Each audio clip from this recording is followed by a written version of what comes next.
গল্পটি শুরু হয় একটি শান্ত জেলেদের গ্রাম থেকে। একটি ছোট মেয়ে হ্রদের ধারে খেলছিল আর তার বাবা মাছ ধরার প্রস্তুতি নিচ্ছিল।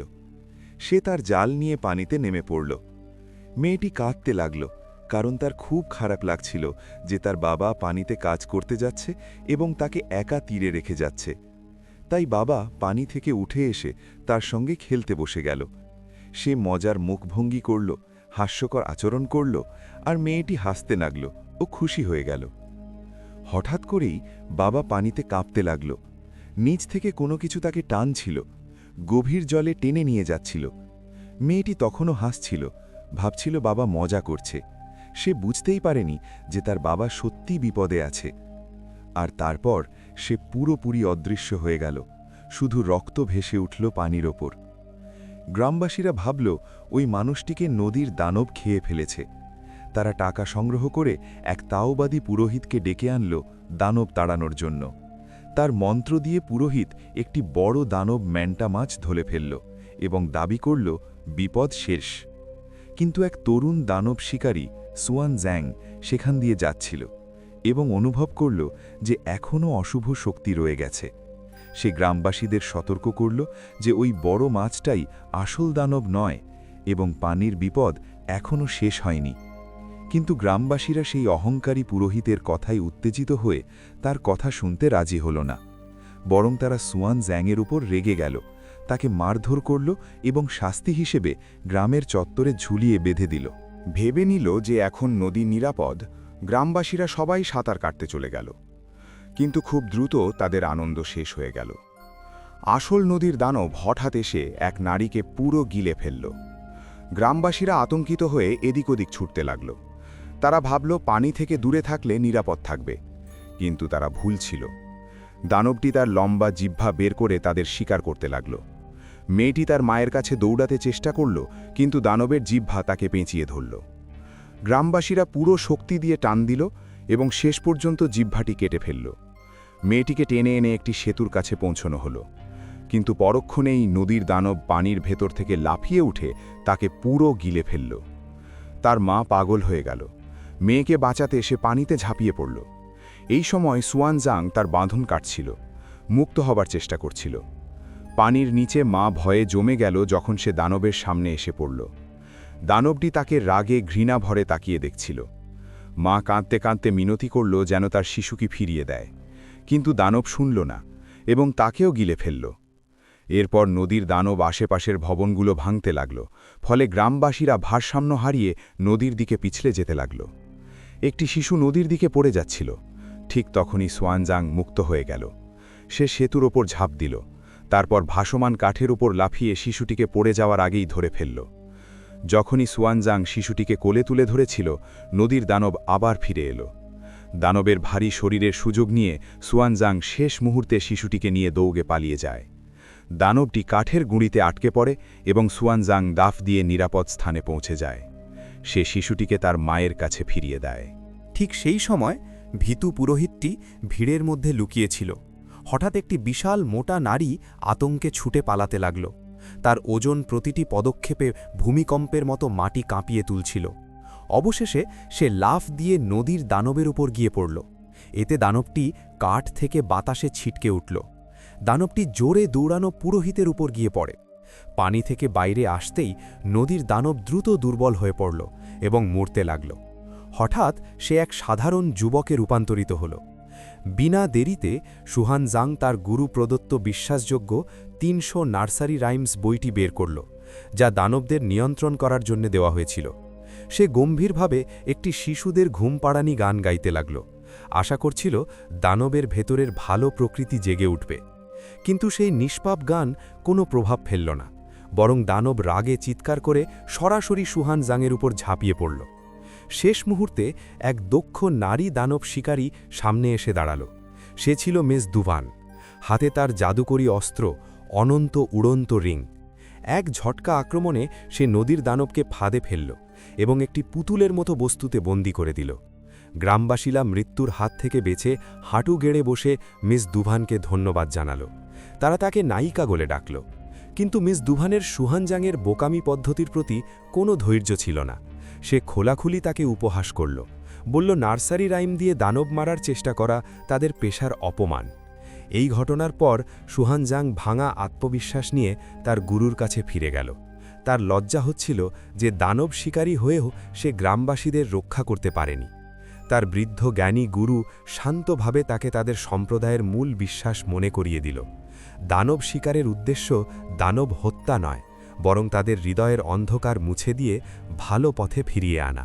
উৎসাহিত হয়ে এবং আরও জ্ঞান অর্জনের আশায় সুহানজ্যাং আবার বেরিয়ে পড়ল সেই শূকর দানবকে হারানোর উপায় খুঁজতে, যে এখনও মানুষের জন্য বিপদ হয়েছিল। শীঘ্রই সুহানজ্যাং একটি গ্রামের হোটেলে পৌঁছাল। এর আগে এক তরুণ দম্পতি সেখানে খেতে থেমেছিল এবং রহস্যজনকভাবে নিখোঁজ হয়ে যায়। সত্যি বলতে তাদের হোটেল মালিক হত্যা করে খেয়ে ফেলেছিল, কারণ সে আসলে এক শূকর দানব ছিল। যখন সুহানজ্যাং হোটেলে ঢুকল, সেখানে খুশি মানুষদের ভিড় দেখে মনে হলো সবাই খাচ্ছে। এক নারী তাকে উষ্ণভাবে স্বাগত জানাল, কিন্তু সুহানজ্যাং দ্রুত বুঝতে পারল কিছু একটা গড়বড় আছে। অন্য অতিথিরা আসলে দানবের শিকারদের জীবন্ত করা মৃতদেহ ছিল। এক কোণে রক্তমাখা ৯ দাঁতের একটি রেখ পড়েছিল, যা শূকর দানবের অস্ত্র। ঠিক তখনই মিস দুভান আবার হোটেলে প্রবেশ করল। কোনো চিন্তা না করে সে সেই জম্বির মতো দাসদের ধ্বংস করে দিল। দানবের পুতুলগুলো ধুলোয় মিশে গেল। শূকর দানব নিজের মানব রূপ প্রকাশ করল, এক নোংরা ফুলে ওঠা রাধুনী ভয়ঙ্কর হাসি নিয়ে। দুভান ও সুহানজ্যাং তার সঙ্গে তীব্র যুদ্ধ করল এবং দুভান তাকে তার জাদুকরী থলেতে বন্দী করল। সে পরিকল্পনা করেছিল তাকে আরেকটি পুতুলে বন্দী করবে, কিন্তু শূকর দানব খুব শক্তিশালী ছিল। সে ফেটে বেরিয়ে এলো এবং এক বিশাল শূকর দানবে পরিণত হল, পুরো হোটেল ধ্বংস করে দিল। তার ভয়ঙ্কর শক্তির সামনে হেরে সুহানজ্যাং ও মিস দুভান প্রাণ বাঁচিয়ে পালাতে বাধ্য হল। পালানোর পর মিস দুভান সুহানজ্যাংয়ের সাহস ও নিঃস্বার্থতায় গভীরভাবে মুগ্ধ হল। যদিও তার দক্ষতা কম ছিল, তবুও সে মন্দের সামনে ভয় না পেয়ে দাঁড়ানোর সাহস দেখিয়েছিল, যা তার হৃদয় গলিয়ে দিল। সে দ্রুতই তার প্রেমে পড়ল, খোলাখুলি নিজের অনুভূতি প্রকাশ করল এবং সুযোগ পেলেই তার কাছাকাছি আসার চেষ্টা করল। কিন্তু সুয়ানজাং প্রেম থেকে ভয় পেত। সে শুধু সমগ্র মানবজাতির মধ্যে ভালোবাসা ছড়াতে চাইত এবং রোম্যান্টিক প্রেমকে নির্বাণের পথে বাধা মনে করত। ভয়ে সে সত্যিই তার কাছ থেকে পালিয়ে যেত যখনই সে কাছে আসত। সুয়ানজাং নিজের গুরু এবং নিজেকেও বোঝাতে চেষ্টা করেছিল যে সে শুধু সার্বজনীন ভালোবাসা ছড়িয়ে দিতে চায়, রোমান্স নয়। কিন্তু তার চালাক গুরু বুঝতে পেরেছিলেন যে সুয়ানজাং মিস দুয়াকে নিয়ে বিভ্রান্ত। তিনি বললেন, সুয়ানজাংয়ের কথা আর তার হৃদয়ের অনুভূতি মিলছে না। তারপর উপদেশ দিলেন যে সে যেন 5 আঙ্গুলের পাহাড়ে যায়। সেখানে সে বুদ্ধের দ্বারা বন্দী বানভ রাজা সান উকংয়ের সাহায্য চাইতে পারে। গুরু নিশ্চিত ছিলেন উকংয়ের সাহায্যে সুয়ানজাং শেষ পর্যন্ত শূকর রাক্ষসকে নিয়ন্ত্রণ করতে পারবে। গুরুর কথা মেনে সুয়ানজাং 5 আঙ্গুলের পাহাড়ের উদ্দেশ্যে রওনা দিল। সেই রাতের যাত্রাপথে হঠাৎ কিছু লোকের একটি দল তাকে আক্রমণ করল। আশ্চর্যের বিষয়, তারা মিস দুয়াকেও ধরে ফেলেছিল। কিন্তু এটা আসলে মিস দুয়ারই পাগলামি পরিকল্পনা ছিল। সে নিজেই পুরো হামলাটা সাজিয়েছিল। সে আশা করছিল সুয়ানজাং তাকে বাঁচাবে এবং অবশেষে তার ভালোবাসার জবাব দেবে। এত কিছু করার পরও সুয়ানজাং তার থেকে দূরেই রইল এবং আবারও তাকে প্রত্যাখ্যান করল। রাগ আর দুঃখে মিস দুয়া নিজের নিয়ন্ত্রণ হারিয়ে সুয়ানজাংকে বন্দী করে ফেলল। তাকে বেঁধে রেখে দিল যতক্ষণ না সে শান্ত হয়। ঠিক তখনই শূকর রাক্ষস ফিরে এলো। ক্রোধে সে তাদের ক্যাম্পে প্রচণ্ড ধাক্কা দিল। সে মিস দুয়াকে চিনে ফেলল, এই সেই মেয়ে যে তাকে আহত করেছিল। সে সরাসরি তার উপর আক্রমণ করল এবং তাকে ভয়ানকভাবে আহত করল। সেই সংকটময় মুহূর্তে 3 জন অন্য রাক্ষস শিকারী এসে হাজির হল। তাদের চমকপ্রদ নাম ছিল 5 স্টাইলস ফিস্ট, অলমাইটি ফুট এবং প্রিন্সেন্ট। বিখ্যাত শূকর রাক্ষসকে হারানোর সুযোগ পেয়ে তারা কিছুক্ষণ লড়াই করল এবং আপাতত তাকে তাড়িয়ে দিল। হট্টগোলের পরে সুয়ানজ্যাংকে এত চিন্তিত দেখে মিস দুয়া ভেবেছিল এটা ভালোবাসার প্রকাশ। সে মনে করল সে অবশেষে তার পরোয়া করে। সে আবার নিজের অনুভূতি প্রকাশ করল নতুন উত্তর পাওয়ার আশায়। কিন্তু সুয়ানজ্যাং তার লক্ষ্যকে অটুট রেখে কোমল কিন্তু দৃঢ়ভাবে আবারও না বলে দিল। হৃদয় ভাঙা আর ক্ষোভে মিস দুয়া সুয়ানজ্যাংয়ের প্রিয় 300 নার্সারি রাইমস বইটা তার সামনে ছিঁড়ে ফেলল। তারপর তাকে বিষণ্ণতায় ফেলে চলে গেল। ছেঁড়া পৃষ্ঠাগুলো মাটিতে ছড়িয়ে পড়ল। এই যন্ত্রণাদায়ক ঘটনার পর সুয়ানজ্যাং একাই যাত্রা চালিয়ে গেল। বানর রাজাকে খুঁজে বের করার সংকল্প নিয়ে সে বহু কঠিন দিন পার করল। অবশেষে সে 5 আঙুলের পাহাড়ে পৌঁছল। একটি শান্ত উপত্যকায়, যেখানে পদ্ম থুল ফুটেছিল, সে একটি লুকানো গুহা খুঁজে পেল যা পদ্ম দিয়ে সিল করা ছিল। ভেতরে সে গল্পের রাক্ষস রাজা সান উকংকে পেল, যে বুদ্ধের সিলের নিচে 500 বছর ধরে বন্দী। অন্ধকারে এক অদ্ভুত নোংরা বৃদ্ধ তাকে স্বাগত জানাল। এই অদ্ভুত মানুষটি আর কেউ নয়, সান উকং নিজেই, মানুষের রূপে লুকিয়েছিল। উকং আনন্দের সঙ্গে বলল সে সেখানে কিভাবে এসেছে। 5 শতাব্দী আগে সে স্বর্গে তাণ্ডব চালানো বানর রাজা ছিল এবং বুদ্ধ তাকে পাহাড়ের নিচে বন্দী করে শাস্তি দিয়েছিলেন। এখন উকং সুয়ানজ্যাংকে কাতরভাবে অনুরোধ করল তাকে মুক্ত করে দিতে। সুযোগ বুঝে সুয়ানজ্যাং একটি চুক্তি প্রস্তাব করল। সে উকংকে মুক্ত করার কথা ভাববে, কিন্তু শুধু তখনই যদি বানর রাজা তাকে সেই শূকর রাক্ষসকে নিয়ন্ত্রণ করতে সাহায্য করে যে পৃথিবীতে আতঙ্ক ছড়াচ্ছে। সুয়ানজাং জানত না মিস দুয়া গোপনে তার পিছু নিয়েছে। সে এখন গুহায় ঢুকে তাদের সঙ্গে যোগ দিল। তার ভয় হচ্ছিল সুয়ানজাং এই বিপজ্জনক বানর রাজাকে নিয়ে চুক্তি করছে, কিন্তু সে যেতে অস্বীকার করল এবং সাহায্য করার ব্যাপারে জেদ ধরল। সহযোগীর ভূমিকা নিয়ে উকং একটি পরিকল্পনা দিল।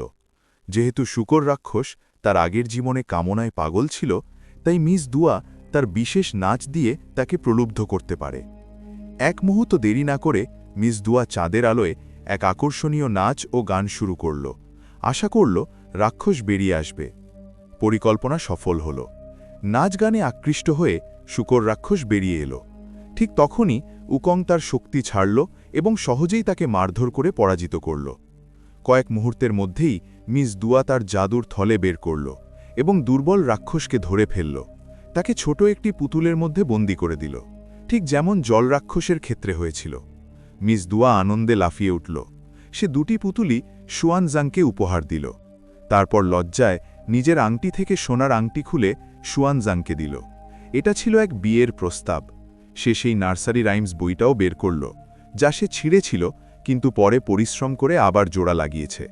যদিও সে পড়তে পারেনি এবং পাতাগুলো এলোমেলোভাবে লাগানো ছিল, কিন্তু অনুভূতিটাই ছিল আসল। এই আন্তরিক ইঙ্গিতগুলো দেখে মিস দুয়া আশা করেছিল সুয়ানজাং এবার তার ভালোবাসা গ্রহণ করবে, কিন্তু সে আবারও প্রত্যাখ্যান করল। তাকে থামাতে সুয়ানজাং একটি পাথর তুলে নিজের আঙুল কাটতে শুরু করল, যেন সোনার আংটি খুলে ফেলতে পারে। এই ভয়ঙ্কর দৃশ্য মিস দুয়াকে সম্পূর্ণ ভেঙে দিল। হৃদয় ভাঙা অবস্থায় সে কান্নায় ভেঙে পড়ে চলে গেল। সে চলে যাওয়ার পর সুয়ানজ্যাংয়ের মনে গভীর অনুশোচনা জন্মাল। এই সব কিছু নীরবে দেখছিল উকং। সে সহানুভূতির নাটক করল এবং সুয়ানজ্যাংকে বোকা বানিয়ে বলল গুহার মুখের পদ্মটি ছিঁড়ে ফেলতে। অজান্তেই সুনজ্যাং শেষ সিলটি খুলে ফেলেছিল, যা বানর রাজাকে বন্দী করে রেখেছিল। এক বিকৃত হাসির সঙ্গে উকং গুহা থেকে বেরিয়ে এলো। 5 শতাব্দী পর মুক্ত হয়ে সে সঙ্গে সঙ্গে নিজের আসল রূপ ধারণ করল, সোনালি বর্মে মোড়া এক ক্রুদ্ধ বানর দানব।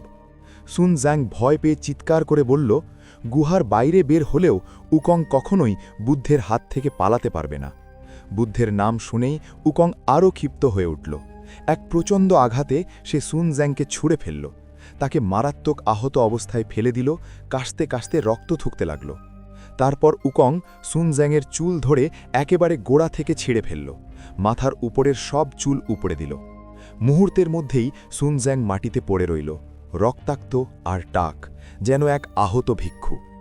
ঠিক তখনই 3 জন দানব শিকারী নাটকীয়ভাবে আবির্ভূত হল। বানর রাজাকে হারিয়ে খ্যাতি অর্জন করতে তারা মরিয়া ছিল। তারা তাদের সেরা কৌশল দিয়ে লড়াই করল, কিন্তু উকং তাদের শক্তির বহু ঊর্ধ্বে ছিল। উকং খুব সহজেই তাদের ধ্বংস করে দিল। এক ভয়ঙ্কর গর্জনে সে তাদের দেহ উড়িয়ে দিল, সম্পূর্ণভাবে মুছে ফেলল। শিকারীদের হারানো উকংয়ের অহংকার আরও বাড়িয়ে দিল। সে আহত সুনজ্যাংকে শেষ করে দিতে যাচ্ছিল। ঠিক তখনই মিস দুয়া হঠাৎ ফিরে এলো। সে সুনজ্যাংয়ের সামনে ঝাঁপিয়ে পড়ে তাকে বাঁচাতে গেল। উকংকে উপহাস করে সে সমস্ত রাগ নিজের দিকে টেনে নিল। উকং উন্মত্ত হয়ে পুরো শক্তি দিয়ে তার উপর আক্রমণ করল। মিস দুয়া সাহসের সঙ্গে লড়ল, কিন্তু সে তার মোকাবিলা করতে পারল না। যখন মিস দুয়া মৃত্যুর মুখে, তখন সুনজ্যাং অবশেষে বুঝতে পারল সে তাকে কতটা ভালোবাসে। তাকে বাহুতে জড়িয়ে চোখের জল নিয়ে স্বীকার করল সে সব সময় তাকে ভালোবেসেছে। মিস দুয়া হালকা হাসল এবং তার কোলে মৃত্যুবরণ করল। সোনালি স্ফুলিঙ্গে রূপান্তরিত হয়ে বাতাসে মিলিয়ে গেল। শোকাহত সুনজাং হাতে তুলে নিল জোড়া লাগানো নার্সারি রাইমের বইটি। গভীরভাবে তাকিয়ে সে বুঝতে পারল এই এলোমেলো পাতাগুলোই এখন বুদ্ধের আলোর মহান সূত্রে পরিণত হয়েছে। ঠিক সেই মুহূর্তে জ্ঞানের আলো ঝলকে উঠল। সে পবিত্র সূত্রটি সত্য হৃদয়ে পাঠ করল এবং দেবতার সাহায্যের জন্য প্রার্থনা করল। এক ঝলমলে আলো আকাশ চিরে নেমে এলো। বুদ্ধের বিশাল হাত নেমে এসে উকংকে মাটিতে আছড়ে ফেলল এবং তাকে চেপে ধরল। ধুলো বসে গেলে দেখা গেল উকং আটকে লেছে, নড়তে পারছে না। সুনজাং শান্তভাবে এগিয়ে এসে মিস দুয়ার সোনার আংটিটি নিল। সেটি উকংয়ের মাথায় পরিয়ে দিল। আংটিটি সংকুচিত হয়ে সোনালি হেডব্যান্ডে পরিণত হল। এখন উকং সুনজাংয়ের শিষ্য হয়ে গেল। দুঃখ ও ক্ষতির মধ্য দিয়ে সুনজাং সত্যিকারের জ্ঞান লাভ করল। সে বুঝল ব্যথা আর মোহের মুখোমুখি না হলে সত্যিকারের ত্যাগ সম্ভব নয়, আর সকলের জন্য সত্যিকারের ভালোবাসা ছড়িয়ে দেওয়া যায় না। তার গুরু তাকে তাং সানজাং নাম দিল। সে এখন এক সন্ন্যাসী ভিক্ষু যে পশ্চিমের যাত্রায় বেরিয়ে পড়বে। তাং সানজাং আবার যাত্রা শুরু করল, পশ্চিমের বিখ্যাত অভিযানে তার ৩ সংশোধিত দানব শিষ্যের সঙ্গে। জলদানব হয়ে গেল শিয়াও জিং, শুকর দানব হয়ে গেল ঝু বাজি, আর বিনয়ী বানর রাজা রইল সুন উকং।